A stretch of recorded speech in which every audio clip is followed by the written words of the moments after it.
Hi I am अभिषेक। इस video में हम लोग class 10 chapter 10 light reflection and refraction का कुछ टॉपिक्स कवर करने वाले हैं। टॉपिक साइड पे लिखा हुआ है and the best thing you can do is listen attentively. तो let's start. First topic reflection, laws of reflection. अगर हम एक प्लेन मिरर कंसीडर करें, इसका नीचे वाला सरफेस को अगर सिल्वर कर दिया जाए और अगर एक रे ऑफ लाइट इस मिरर से आके टकराता है तो इसको बोलते हैं इंसिडेंट रे। जिस पॉइंट पे आके टकराता है इस पॉइंट को बोलते हैं पॉइंट ऑफ इंसिडेंस। इस पॉइंट पे अगर हम मिरर पे परपेंडिकुलर बनाते हैं तो इसको बोलते हैं नॉर्मल टू द मिरर। इस पॉइंट से टकराने के बाद लाइट रे बाउंस बैक करता है मिरर से, इसको बोलते हैं रिफ्लेक्टेड रे।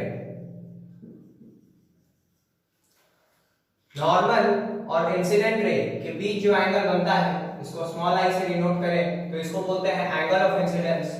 रिफ्लेक्टेड रे और नॉर्मल के बीच जो एंगल बनता है इसको स्मॉल आर से डिनोट करें तो इसको बोलते हैं एंगल ऑफ रिफ्लेक्शन। हमको दो लॉज ऑफ रिफ्लेक्शन सीखना है। फर्स्ट कि angle of incidence is equal to angle of reflection and second कि incident ray, reflected ray and the normal at the point of incidence all lie in the same plane. Right now that is the plane of the blackboard. तो ये दो laws of reflection हम लोग को सीखना है। दो लॉज ऑफ रिफ्लेक्शन सीख चुके हैं। अभी लॉज ऑफ रिफ्लेक्शन सीखने के बाद हम इमेज बना सकते हैं। किसी भी ऑब्जेक्ट का हम प्लेन मिरर में इमेज बना सकते हैं क्योंकि हम लॉज ऑफ रिफ्लेक्शन सीख चुके हैं कि किस प्रकार से प्लेन मिरर में रिफ्लेक्शन लाइट रे का होता है। तो अगर हम एक प्लेन मिरर कंसीडर करें और इसके सामने एक अगर पॉइंट ऑब्जेक्ट कंसीडर करें, सम O इज द ऑब्जेक्ट, तो अभी हम सबसे पहले सीख रहे हैं कि इमेज एक पॉइंट ऑब्जेक्ट का प्लेन मिरर के सामने कैसे बनता है। तो ये पॉइंट ऑब्जेक्ट एक्चुअली में एक सोर्स ऑफ लाइट है। इसके सरफेस से लाइट रेज रिफ्लेक्ट होकर हर दिशा में फैल रहा है। तो हर दिशा में इस पॉइंट ऑब्जेक्ट से हर दिशा में लाइट रेज निकल रहा है। हर दिशा में निकल रहा है। हमको इसका इमेज बनाने के लिए एनी टू रेज चाहिए। कोई भी दो रेज अगर हम कंसीडर करेंगे तो हम इस पॉइंट ऑब्जेक्ट का इमेज बना लेंगे। कोई भी दो रेज, मिनिमम दो रेज चाहिए होता है। हम ज्यादा भी कंसीडर कर सकते हैं लेकिन मिनिमम दो रेज चाहिए होता है सच दैट हम पॉइंट ऑब्जेक्ट का इमेज बना सकें। तो इस पॉइंट ऑब्जेक्ट से अगर हम दो रेज कंसीडर करें जो कि मिरर पे जाके गिरता है, एक ये वाला और दूसरा एक ये वाला सपोज करते हैं, इन दोनों को हमको लॉज ऑफ रिफ्लेक्शन से रिफ्लेक्ट भी कराना होगा। तो यहाँ पे अगर हम नॉर्मल्स ड्रॉ करें इस पॉइंट पे और इस पॉइंट पे, normals to the mirror perpendicular, तो जितना एंगल ऑफ इंसिडेंस बन रहा है उतना ही एंगल ऑफ रिफ्लेक्शन होना चाहिए।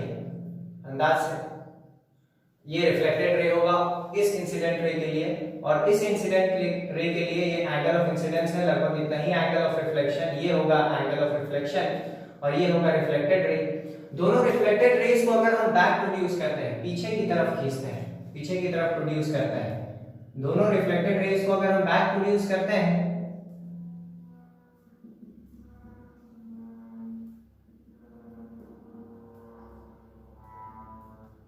तो हम पाएंगे कि दोनों एक पॉइंट पे जाके मिलता है, अपीयर करता है एक पॉइंट पे। ये एक्चुअल इंटरसेक्शन नहीं हुआ है रेज का। रेज को हम बैक प्रोड्यूस किए हैं। इधर एक्चुअल रेज तो एक दूसरे से दूर डाइवर्ज कर रहा था, उनको हम बैक प्रोड्यूस किए हैं तो लग रहा है कि मिरर के पीछे जाके किसी पॉइंट पे मिलेगा। तो ये होगा इस ऑब्जेक्ट का इमेज जो कि एक्चुअल रियल इमेज नहीं है। क्यों? क्योंकि एक्चुअल रेज इंटरसेक्ट नहीं किया है, हम उनको बैक प्रोड्यूस किए हैं। और इधर से हम खड़े होकर अगर हम मिरर के पीछे उस ऑब्जेक्ट का इमेज मिरर के पीछे बोलेंगे कि किसी को देखो तो मिरर के पीछे है क्या उस ऑब्जेक्ट का इमेज, तो वहां कुछ भी नहीं होगा। वो हमको इधर से दिख रहा है कि जितना दूर हम मिरर से खड़े हैं उतना ही दूर इमेज बना हुआ है, लेकिन एक्चुअली में वो नहीं है। It is just appearing us that a image is form behind the mirror. तो किस प्रकार का इमेज बनता है एक पॉइंट ऑब्जेक्ट का प्लेन मिरर से? तो फर्स्ट पॉइंट जो कि हमको इमेज फॉर्मेशन में प्लेन मिरर में देखने को मिलता है कि जो इमेज बनता है वो वर्चुअल बनता है एंड इरेक्ट। वर्चुअल इमेजेस हमेशा इरेक्ट होता है। वर्चुअल का मतलब नॉट रियल, रेस को प्रोड्यूस करके बनाया है, एक्चुअली में नहीं बनता है, आप उसको स्क्रीन पे नहीं ला सकते हैं इमेज को। एंड इरेक्ट का मतलब जिस प्रकार का ऑब्जेक्ट है उसी प्रकार का इमेज। वो आगे जब हम लोग एक ऑब्जेक्ट लेंगे ऑफ फाइनाइट साइज तो समझ जाएंगे इरेक्ट का मतलब क्या है। सेकंड जो पॉइंट हमको देखने को मिलता है image formation by plane mirror में कि जो ऑब्जेक्ट जितना दूर होता है मिरर से, इमेज भी उतना ही दूर बनता है मिरर से। Object distance is same as image distance. ये जो ऑब्जेक्ट का दूरी है मिरर से और जो इमेज का दूरी है मिरर से, ये दोनों एग्जैक्टली इक्वल होता है। थर्ड पॉइंट, जो ऑब्जेक्ट जितना साइज का होता है, इमेज भी उतना ही साइज का होता है, ना ही बड़ा ना ही छोटा, exactly same size. This is the third point. And fourth point कि जो इमेजेस बनता है प्लेन मिरर में वो लैटरली इन्वर्टेड होता है। पॉइंट ऑब्जेक्ट्स के केस में तो हम नहीं समझ सकते हैं कि किस प्रकार से जो इमेज बनेगा वो लैटरली इन्वर्टेड होगा, लेकिन लैटरली इन्वर्टेड का मतलब क्या होता है कि अगर हम खुद प्लेन मिरर के सामने जाके खड़े हो जाएं और अगर हम अपना लेफ्ट हैंड रेज करते हैं तो मिरर में इमेज कैसा बनेगा? मिरर में जो इमेज बनेगा उसका राइट हैंड रेज होगा। तो इसी प्रॉपर्टी को जो प्लेन मिरर में देखने को मिलता है उसको बोलते हैं लैटरल इन्वर्जन, कि the left of the object appears to be right of the image and right of the object appears to be left of the image।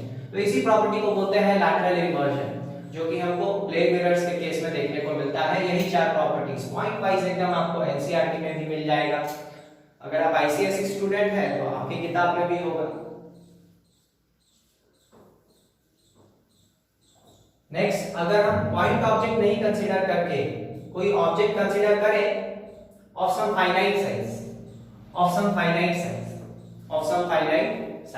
और जिसका हमको इमेज बनाना है, तो किसी पॉइंट ऑब्जेक्ट का इमेज कैसे बनता है प्लेन मिरर में, सो हम देखेंगे।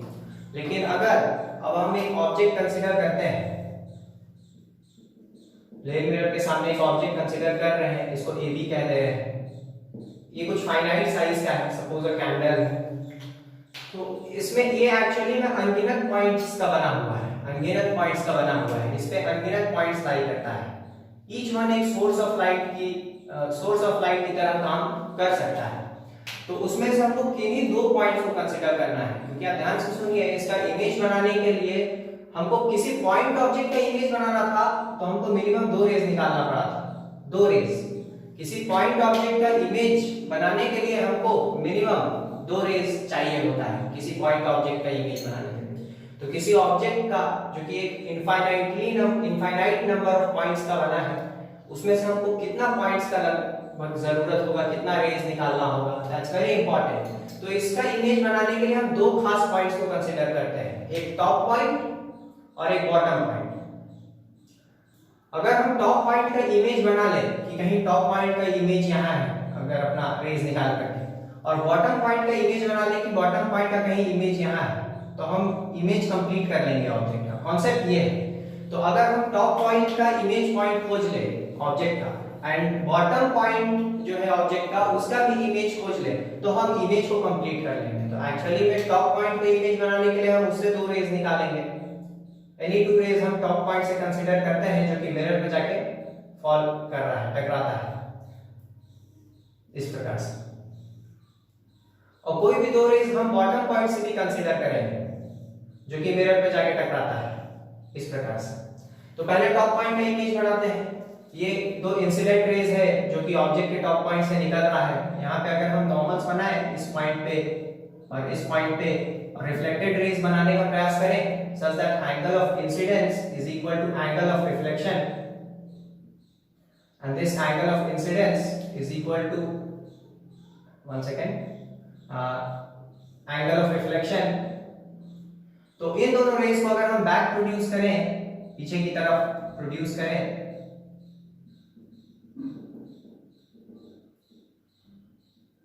तो हमको ये जो पॉइंट मिलेगा वो होगा ए का इमेज पॉइंट। उसको कुछ ए प्राइम कह लें, ए का इमेज पॉइंट हो, और उसी प्रकार से हमको बी का इमेज पॉइंट खोजना है। ऑब्जेक्ट का टॉप पॉइंट को ए कह रहे हैं, बॉटम पॉइंट को बी कह रहे हैं। तो अभी हमको बी पॉइंट का इमेज खोजना है, इस पॉइंट का। तो 2 इंसिडेंट रेज बनाए हैं हम प्लेन मिरर पे बी पॉइंट से, और यहां पर अगर नॉर्मल्स बनाए तो this one is the angle of incidence, इतना ही होगा लगभग एंगल ऑफ रिफ्लेक्शन। तो रिफ्लेक्टेड रे ये है उस इंसिडेंट रे के लिए, ये एंगल ऑफ इंसिडेंस अगर है तो लगभग उतना ही एंगल ऑफ रिफ्लेक्शन अंदाज से। अब इन दोनों को अगर हम बैक प्रोड्यूस करें, इन दोनों रेज को अगर हम बैक प्रोड्यूस करते हैं तो जो पॉइंट पे जाके ये दोनों इंटरसेक्ट करेगा ये होगा बी पॉइंट का इमेज पॉइंट, इसको कुछ बी प्राइम कह लें। तो अगर हम टॉप पॉइंट का ऑब्जेक्ट का इमेज खोज चुके हैं, बॉटम पॉइंट का ऑब्जेक्ट का इमेज खोज चुके हैं, तो this one is our image. Complete कर लेंगे फिर ज्वाइन करके। तो इस केस में भी हमको वो चारों पॉइंट्स सैटिस्फाइड होता हुआ दिखेगा। First point virtual and direct, actual intersection से रेस का नहीं बना है, आप इस इमेज को स्क्रीन पे नहीं ला सकते हैं, it is a virtual image.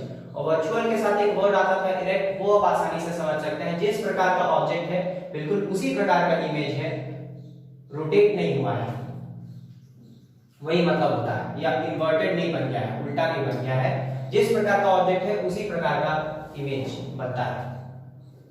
Second point था कि जितना ऑब्जेक्ट साइज उतना ही इमेज साइज होगा।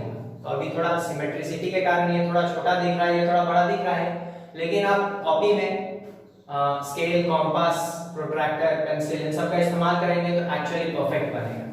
तो ऑब्जेक्ट साइज जितना होता है उतना ही इमेज साइज होता है, जितना दूर ऑब्जेक्ट होता है मिरर से उतना ही दूर इमेज होता है मिरर से। एंड लैटरल इन्वर्जन का प्रॉपर्टी तो पिछले टॉपिक में ही एक्सप्लेन कर दिया काफी डिटेल में। तो इस प्रकार से इमेजेस बनता है।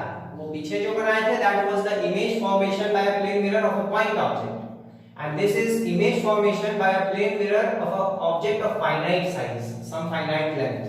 तो उसका इमेज किस प्रकार से बनेगा ऑब्जेक्ट का, वो इस टॉपिक में एक्सप्लेन किया। नेक्स्ट टॉपिक हम लोग का है स्फेरिकल मिरर्स। और स्फेरिकल मिरर्स में हम लोग को मेन दो बात सीखना है कि स्फेरिकल मिरर्स का प्रिंसिपल फोकस क्या होता है और फोकल लेंथ क्या होता है। तो स्फेरिकल मिरर्स सबसे पहले क्या होता है, तो स्फेरिकल मिरर्स, अगर आप एक ग्लास का स्फेयर कंसीडर करें और इसको हम काट दें तो हमको कुछ इस प्रकार का शेप मिलेगा, इस प्रकार का कुछ शेप मिलेगा। इसको अगर हम टू डायमेंशंस में दिखाएं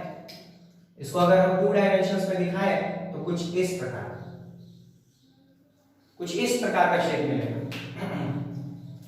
अभी इसमें दो सरफेस है, एक इनवर्ड है और एक आउटवर्ड है। तो अगर हम आउटवर्ड सरफेस को सिल्वर कर देते हैं, यानी कि अब लाइट रे इधर से रिफ्लेक्ट नहीं हो सकता है, इधर से अब लाइट रे आएगा तो वो रिफ्लेक्ट नहीं हो पाएगा, वो रिफ्लेक्टिंग सरफेस के रूप में इनवर्ड सरफेस काम करेगा, आउटवर्ड सरफेस को सिल्वर कर दिया है। तो इस प्रकार का स्फेरिकल मिरर्स को कहते हैं कॉनकेव मिरर्स, जिसका रिफ्लेक्टिंग सरफेस इनवर्ड होता है एंड आउटवर्ड सरफेस सिल्वर्ड होता है। लेकिन अगर उसी ग्लास स्फेयर का हम पार्ट जो स्फेरिकल मिरर्स के इस साइड से काटे होते तो हमको कुछ इस प्रकार का शेप मिला, जिसको अगर हम टू डायमेंशंस में दिखाएं तो कुछ इस प्रकार का। अभी इसमें अगर हम इनवर्ड सरफेस को सिल्वर कर दें, अंदर वाला सरफेस को जो है हम सिल्वर कर दें, अब इस साइड से लाइट रिफ्लेक्ट नहीं हो सकता है, और आउटवर्ड सरफेस को रिफ्लेक्ट होने के लिए छोड़ दें तो इस साइड से लाइट अब रिफ्लेक्ट हो सकता है। तो इस प्रकार का मिरर्स को कहते हैं कॉन्वेक्स मिरर्स। तो स्फेरिकल मिरर्स दो ही टाइप का होता है, एक कॉन्वेक्स और एक कॉनकेव। अभी इन्हीं के बारे में हमको सीखना है कि इनका प्रिंसिपल फोकस क्या होता है, फोकल लेंथ क्या होता है वगैरह वगैरह। तो वो सब चीज सीखने से पहले हम लोग कुछ टर्म सीखेंगे स्फेरिकल मिरर्स के बारे में, कि ये जो हम एक्चुअली में ये जो सर्कल का एक पार्ट दिख रहा है, ये एक स्फेरिकल मिरर है जो कि बताया टू डायमेंशंस में दिखा है, ये किसी ना किसी स्फीयर का एक पार्ट है। तो उस स्फीयर का कोई ना कोई सेंटर होगा, तो उसको कैपिटल सी से डिनोट करते हैं, इसको बोलते हैं सेंटर ऑफ कर्वेचर। ये जो कैपिटल सी से डिनोट करते हैं जिस स्फीयर का ये पार्ट है, ये उसी का सेंटर है, इसको बोलते हैं सेंटर ऑफ कर्वेचर। ये जो स्फेरिकल मिरर है इसका मिड पॉइंट जो होता है उसको कैपिटल पी से डिनोट करते हैं, इसको बोलते हैं पोल ऑफ द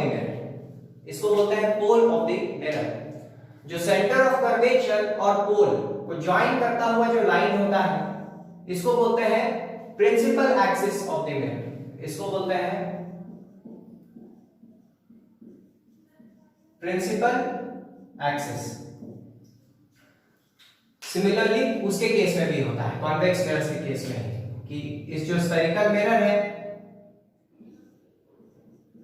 इसका मिड पॉइंट को कहते हैं पोल। जिस स्फेयर का ये पार्ट है उसका सेंटर को कहेंगे सेंटर ऑफ कर्वेचर, और पोल और सेंटर ऑफ कर्वेचर को ज्वाइन करता हुआ लाइन को ही बोलते हैं प्रिंसिपल एक्सिस। अभी हमको इनके बारे में सीखना है कि प्रिंसिपल फोकस और फोकल लेंथ क्या होता है स्फेरिकल मिरर्स।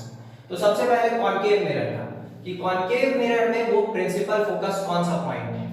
तो इसको सबसे पहले थोड़ा एक पॉपुलर एक्टिविटी है, बहुत पॉपुलर एक्टिविटी है, स्कूल में भी करना है, उसके साथ डिस्कस करने के लिए चालू करते हैं कि जो सन रेज है, जो सन रेज है, सन काफी दूर है, सन जो है वो काफी दूर है, सन इनफाइनाइट डिस्टेंस पे है, काफी दूर है।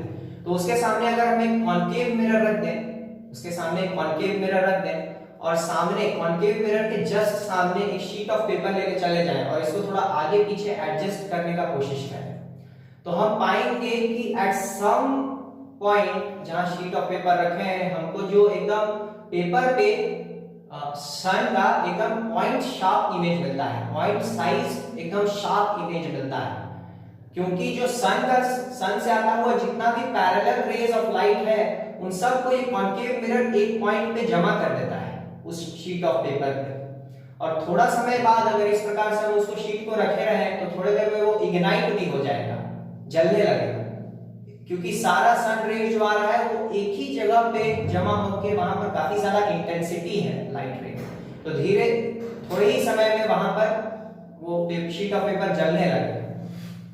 तो एक्चुअली में उसी पॉइंट को बोलते हैं प्रिंसिपल फोकस।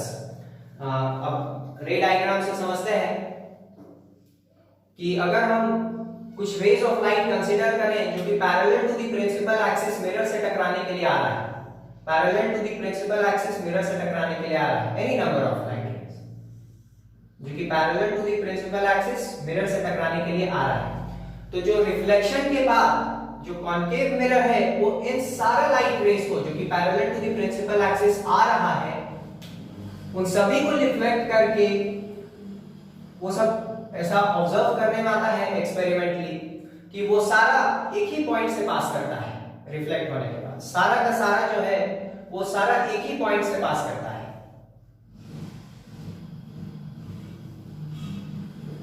इसी पॉइंट को बोलते हैं प्रिंसिपल फोकस, कैपिटल एफ से डिनोट करते हैं, बोलते हैं principal focus of the concave mirror. यानी कि क्या हुआ, the rays coming parallel to the principal axis are accumulated at a single point on the principal axis after reflection. That point is called the principal focus. और पोल और focus के बीच जो दूरी होता है, पोल और फोकस के बीच जो दूरी होता है, इस दूरी को बोलते हैं focal length.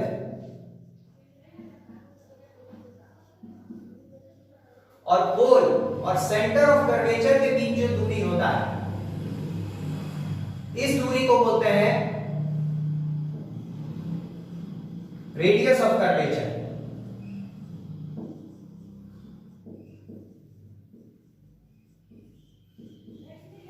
Radius of curvature और फोकल लेंथ में हमको एक रिलेशन देखने को मिलता है जो कि यहां भी क्लियरली दिख रहा होगा कि जो सेंटर से किसी पॉइंट पे स्फेयर का दूरी है जो कि वही स्फेयर बड़ा वाला स्फेयर का ये रेडियस है, उसी को बोलते हैं रेडियस ऑफ कर्वेचर।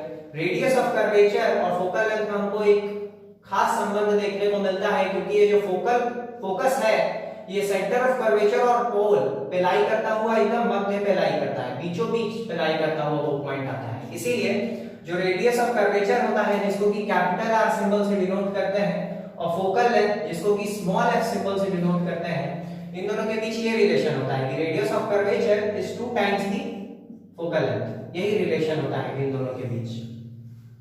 सिमिलरली हम कॉन्वेक्स मिरर के केस में सीख सकते हैं कि कौन सा पॉइंट है वो प्रिंसिपल फोकस और क्या होता है फोकल लेंथ। तो अभी भी अगर हम कुछ parallel raise of light consider करें जो कि काफी दूर से आ रहा है मिरर से टकराने के लिए, तो ये है कुछ पैरेलल रेज ऑफ लाइट जो कि हम दिखा रहे हैं, जो कि मिरर से काफी दूर से आ रहा है अगर टकराने के लिए।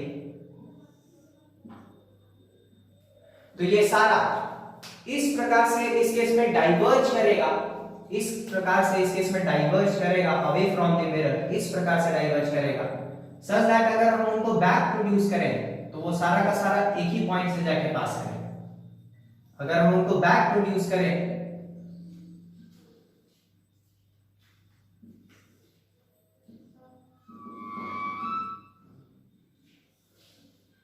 तो वो सारा का सारा जो बैक प्रोड्यूस्ड रेज है वो सब एक ही पॉइंट पे जाके मिलता है। इसी पॉइंट को बोलते हैं principal focus of the convex mirror के केस में।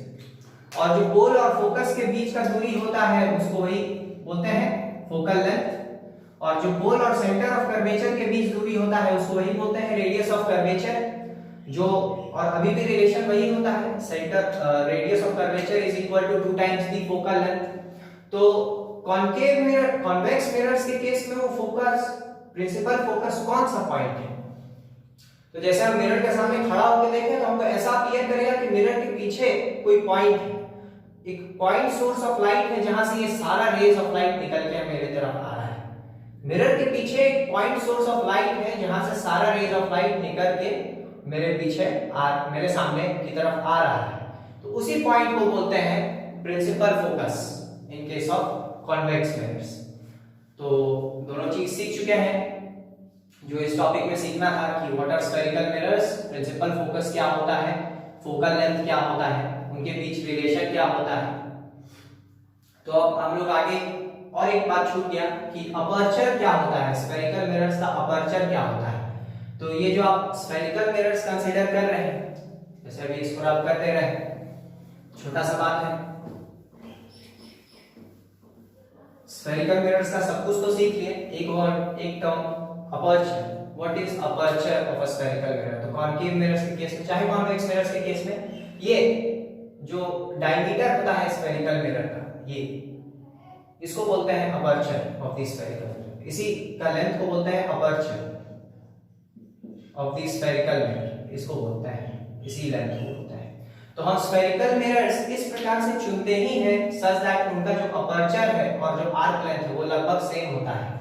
यानी कि स्फेरिकल मिरर का जस्ट एक छोटा सा टुकड़ा चुनते हैं स्फेरिकल मिरर्स के रूप में। दिखा तो बहुत बड़ा रहे थे जैसे कि बड़ा पीस काटे हैं, लेकिन अगर एक स्फेरिकल मिरर है, स्फेयर है ग्लास का, तो उसे एक छोटा सा टुकड़ा कट करते हैं सच दैट वो एक प्लेन ही मिरर है, और इसी को जूम करके दिखा रहे हैं कि देखिए स्फेरिकल मिरर है। तो इसीलिए जो स्फेरिकल मिरर्स के केस में रिफ्लेक्शंस भी होता है वो लॉज ऑफ रिफ्लेक्शन ओबे करता है, क्योंकि एक्चुअली में वो कर्व होता ही नहीं है, इतना छोटा सा पार्ट लेते हैं कि वो ऑलमोस्ट एक प्लेन मिरर की तरह ही दिखता है। तो नेक्स्ट टॉपिक जो हम लोग का है वो है basics to draw ray diagrams, कि क्या बेसिक्स हमको जानना पड़ेगा ताकि हम रे डायग्राम्स बना सकें। और इमेज फॉर्मेशन अब स्फेरिकल मिरर्स में सीखना है, पहले प्लेन मिरर में लॉज ऑफ रिफ्लेक्शन सीखें तो image formation in plane mirror सीखें। अभी स्फेरिकल मिरर सीख चुके हैं तो image formation in spherical mirror सीखना है। तो स्फेरिकल मिरर्स में इमेजेस बनाने के लिए पहले हमको कुछ बेसिक्स जानना होता है। तो उन बेसिक्स को जानते हैं। First of all in case of concave mirrors वो बेसिक्स क्या है वो जानते हैं। फर्स्ट पॉइंट कि अगर आप एक कॉन्केव मिरर कंसीडर करें तो इसमें हम लोग कई सारा बात सीख चुके हैं कि कॉन्केव मिरर्स कंसीडर करें तो उसमें टर्म्स तो हम सीख ही चुके हैं, तो उसको अभी हम जल्दी जल्दी लिखते रहें। आउटवर्ड सरफेस सिल्वर होता है, principal axis, pole, focus, centre of curvature. तो इसमें हम जल्दी जल्दी सारा बेसिक्स बताते हैं जो कि कॉन्केव मिरर्स में हमको रेज के केस में देखने को मिलता है। फर्स्ट वन क्या है कि अगर कोई ray parallel to the principal axis mirror से टकराने के लिए जाता है, ठीक है, अगर कोई ray parallel to the principal axis mirror से टकराने के लिए जाता है तो वो रिफ्लेक्ट होने के बाद फोकस से पास करता है, और ये रिफ्लेक्शन लॉज ऑफ रिफ्लेक्शन ओबे करते हुए होता है।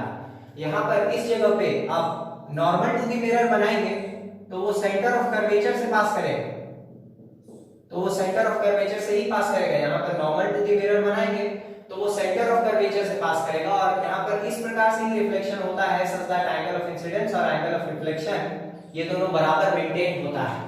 तो जो ray of light parallel to the principal axis आता है वो रिफ्लेक्ट होने के बाद फोकस से पास होता है। यही है पहला लॉ ऑफ पहला बेसिक सच दैट हम कॉन्केव मिरर्स के केस में रे डायग्राम्स बना पाए। तो इस चीज को याद रखिएगा, जो भी ray of light parallel to the principal axis आता है वो रिफ्लेक्ट होने के बाद फोकस से, वो बीच में थोड़ा लाइट का प्रॉब्लम हो गया था तो हम लोग कंटिन्यू करते हैं जहां पर थे वहां से। हम लोग पढ़ रहे थे बेसिक्स, जिससे फिर हम लोग image formation in spherical mirrors सीख सके। तो उसमें कॉन्केव मिरर में सबसे पहले हम लोग सीखे थे कि अगर कोई light ray parallel to the principal axis आता है तो वो रिफ्लेक्ट होने के बाद फोकस से पास करेगा। नेक्स्ट, आउटवर्ड सरफेस सिल्वर्ड, ये principal axis, pole, focus, centre of curvature. अभी नेक्स्ट सेकेंड पॉइंट जो कि हम लोग को basics to draw ray diagrams में सीखना है वो ये कि अगर कोई लाइट रे फोकस से पास करता हुआ मिरर से टकराने के लिए आता है, फोकस से पास करता हुआ मिरर से टकराने के लिए आता है तो वो रिफ्लेक्ट होने के बाद parallel to the principal axis जाएगा। जस्ट पहले वाले का उल्टा है। पहले सीखे थे कि अगर parallel to the principal axis आता है तो रिफ्लेक्ट होकर फोकस से पास करेगा। अभी है कि अगर फोकस से पास करता हुआ मिरर से टकराने के लिए आता है तो वो according to laws of reflection, इस पॉइंट पे अगर हम नॉर्मल भी बनाए मिरर पे, इस पॉइंट पे अगर हम नॉर्मल बनाए तो वो सेंटर ऑफ कर्वेचर से पास करेगा सच दैट एंगल ऑफ इंसिडेंस जो यहां पर है और एंगल ऑफ रिफ्लेक्शन बराबर हो, उसी प्रकार से रिफ्लेक्शन हो रहा है। तो कोई लाइट रे अगर फोकस से पास करता हुआ मिरर से टकराने के लिए आता है तो वो रिफ्लेक्ट करेगा, तो वो parallel to the principal axis जाएगा। ये है second basic. Third,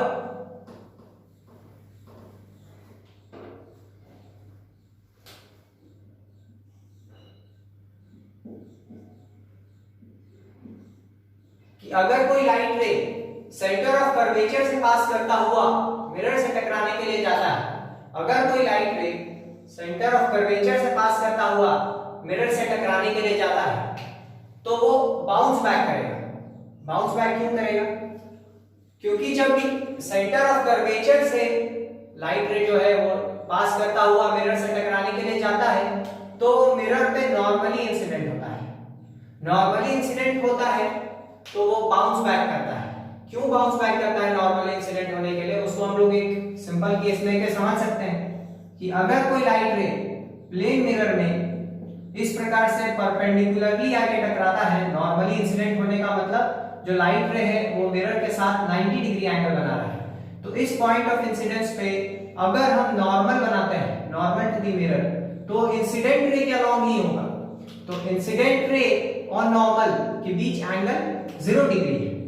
angle of incidence 0 है तो एंगल ऑफ रिफ्लेक्शन भी 0 डिग्री ही होगा, यानी कि नॉर्मल और रिफ्लेक्टेड रे के बीच एंगल भी 0 डिग्री, तो वो लाइट रे बाउंस बैक करेगा, वापस उसी रास्ते लौट जाएगा।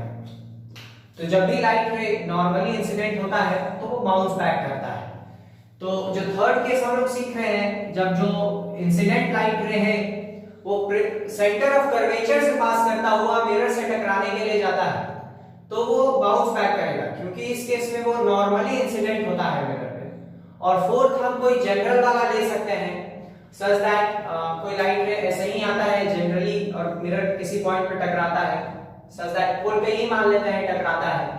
तो यहाँ पे अगर हम मिरर पे नॉर्मल बनाएंगे तो वो प्रिंसिपल एक्सिस ही होगा, ये एंगल ऑफ इंसिडेंस हुआ, तो इतना ही एंगल रिफ्लेक्टेड रे भी नॉर्मल के साथ बनाएगा और इस प्रकार से रिफ्लेक्शन होगा कोई जनरल रे ऑफ लाइट का। तो यही कुछ बेसिक्स था जो कि हमको कॉन्केव मिरर्स के केस में सीखना था। अभी नेक्स्ट हम लोग को कुछ बेसिक्स सीखना है कॉन्वेक्स मिरर्स के केस में, ताकि हम रे डायग्राम्स और image formation in spherical mirrors सीख सकें। तो कुछ बेसिक्स कॉन्वेक्स मिरर्स के केस में, सच दैट हम अगेन रे डायग्राम्स बना सके आगे जाके। तो कॉन्वेक्स मिरर कंसीडर करें, inward surface, silvered, principal axis, pole, focus, centre of curvature. First कि अगर कोई light ray parallel to the principal axis आता है, अगर कोई light ray parallel to the principal axis mirror से टकराने के लिए आता है तो वो इस प्रकार से डाइवर्ज करेगा, इस प्रकार से डाइवर्ज करेगा सच दैट अगर हम उसको बैक प्रोड्यूस करें तो वो फोकस से पास करेगा। तो फर्स्ट वन इज दिस कि अगर कोई light ray parallel to the principal axis आता है तो वो डाइवर्ज करेगा, इस प्रकार से डाइवर्ज करेगा सच दैट अगर उसको हम बैक प्रोड्यूस करें तो वो फोकस से पास करेगा। कॉन्वेक्स मिरर्स में जो भी पैरेलल रेज ऑफ लाइट आता है टकराने के लिए वो इधर छितर जाता है, मतलब रिफ्लेक्ट होने के बाद इधर उधर छितर जाता है, इसीलिए कॉन्वेक्स मिरर को डाइवर्जिंग मिरर भी कहते हैं। लेकिन कॉन्केव मिरर्स में जब पैरेलल रेज ऑफ लाइट आता है तो वो सब रिफ्लेक्ट होने के बाद एक जगह जमा हो जाता है, इसीलिए उसको कन्वर्जिंग मिरर भी कहते हैं। जबकि कॉन्वेक्स मिरर में सब छितर जाता है, इसीलिए उसको डाइवर्जिंग मिरर भी कहते हैं। तो ये फर्स्ट केस था। नेक्स्ट केस कि अगर कोई लाइट रे इस प्रकार से मिरर से टकराने के लिए आता है सच दैट अगर वो आगे जाता तो वो जाके फोकस से पास करता, तो वो लाइट रे रिफ्लेक्ट होने के बाद parallel to the principal axis आएगा। लॉज ऑफ रिफ्लेक्शन यहां अगेन थोड़ा बीच में लाइट का प्रॉब्लम हो गया था, तो हम लोग जहां थे वहां से कंटिन्यू करते हैं। कॉन्वेक्स मिरर्स के केस में सेकंड बेसिक पढ़ रहे थे रे डायग्राम्स बनाने के लिए कि अगर कोई लाइट रे इस प्रकार से मिरर से जाता है टकराने के लिए सच दैट अगर वो आगे जाता तो वो फोकस से पास करता, अगर वो आगे जाता तो वो फोकस से पास करता, तो वो रिफ्लेक्ट होने के बाद पैरेलल टू प्रिंसिपल एक्सिस लौटेगा, प्रिंसिपल एक्सिस के पैरेलली लौटेगा। ये भी लॉज ऑफ रिफ्लेक्शन ओबे करते होगा सच दैट इस पॉइंट पे अगर हम मिरर पे नॉर्मल बनाएंगे तो वो सेंटर ऑफ कर्वेचर से पास करेगा सच दैट एंगल ऑफ इंसिडेंस और एंगल ऑफ रिफ्लेक्शन जीरो होगा। इसको ओबे करते हुए हमेशा जो भी रिफ्लेक्शन हो रहा है वो इस रूल को हमेशा ओबे करते हुए हो रहा है, लॉज ऑफ रिफ्लेक्शन ओबे करते हुए हो रहा है। थर्ड बेसिक हमको रे डायग्राम्स बनाने के लिए कॉन्वेक्स मिरर के केस में सीखना है कि अगर कोई लाइट रे इस प्रकार से मिरर से टकराने के लिए जाता है सच दैट कि अगर वो आगे जाता तो वो सेंटर ऑफ कर्वेचर से पास करता, कि सच दैट कि अगर वो आगे जाता तो वो सेंटर ऑफ कर्वेचर से पास करता, तो वो बाउंस बैक करेगा। क्यों? अगेन जब भी इस प्रकार का लाइट रे मिरर से टकराने के लिए जाएगा तो वो मिरर पे नॉर्मली इंसिडेंट होगा अगर वो आगे जाके सेंटर ऑफ कर्वेचर से पास करने वाला है। Again angle of incidence zero होगा, एंगल ऑफ रिफ्लेक्शन जीरो होगा और रिफ्लेक्टेड रे वापस उसी रास्ते वापस लौटेगा जिस रास्ते इंसिडेंट रे गया था। तो ये थर्ड बेसिक है। और कोई जनरल रे कंसीडर करें सच दैट कोई अगर पोल पे आके टकराता है तो यहाँ पे नॉर्मल बनाएंगे तो वही प्रिंसिपल एक्सिस के अलॉन्ग होगा, ये एंगल ऑफ इंसिडेंस है, रिफ्लेक्टेड रे उसी प्रकार से बनेगा सच दैट एंगल ऑफ इंसिडेंस और एंगल ऑफ रिफ्लेक्शन बराबर हो। तो ये होगा किसी भी जनरल वाले के लिए, इंसिडेंट रे के लिए रिफ्लेक्टेड रे। तो हम लोग सीख चुके हैं जो बेसिक्स हम लोग को सीखना था, तो draw ray diagrams in convex mirrors and concave mirrors की अलग अलग रेज जो कि मिरर से टकराने के लिए आता है, कोई parallel to the principal axis, कोई फोकस से पास करता हुआ, कोई सेंटर ऑफ कर्वेचर से पास करता हुआ, तो वो सब रिफ्लेक्ट होने के बाद किस प्रकार से रिफ्लेक्ट होता है। तो ये हम लोग को सीखना था। आगे हम लोग इसी टॉपिक से कंटिन्यू करेंगे आगे की तरफ। Hope you like the video. ये एक सीरीज बनने वाला है, हम लोग यहीं से आगे कंटिन्यू करने वाले हैं चैप्टर धीरे धीरे करके, ताकि आपको विजिबिलिटी प्रॉपर हो। स्मॉल वीडियोस रहेगा तो हाई क्वालिटी अपलोड होने पे विजिबिलिटी बराबर होगा। तो नेक्स्ट वीडियो में हम लोग यहीं से कंटिन्यू करेंगे। ये वीडियो दोनों सीबीएसई एंड आईसीएसई दोनों कवर कर रहे हैं, दोनों साइमल्टेनियसली कवर हो रहा है। Hope you like the video. If you like the video, share and subscribe.